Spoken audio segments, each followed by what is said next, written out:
The circle of fifths is basically a giant major scale on steroids. Looking at the C major scale, for example, the pattern is C, D, E, F, G, A, B, C. When you start on the fifth note of that pattern, you get the G major scale.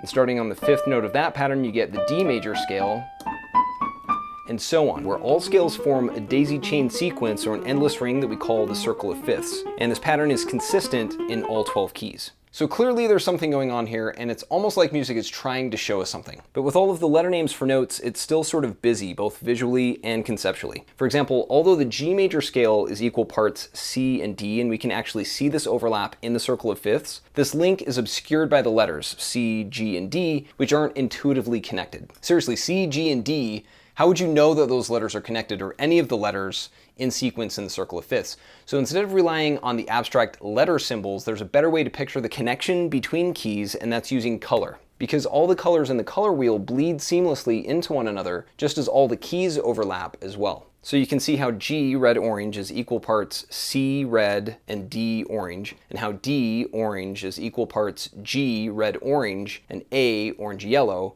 etc. It's consistent through all 12 keys. So what you hear is what you see, since the color wheel and the circle of fifths follow the very same pattern. They are the same pattern. And then all we have to do is convert the 12 keys of the circle of fifths back into the 12 notes of the chromatic scale, since that's the pattern we use to actually play instruments. But now all of the relationships that the colors reveal are baked into the notes themselves. And now that you can actually see sound, which is the very definition of music theory, you're basically unstoppable because the circle of fifths informs everything in music.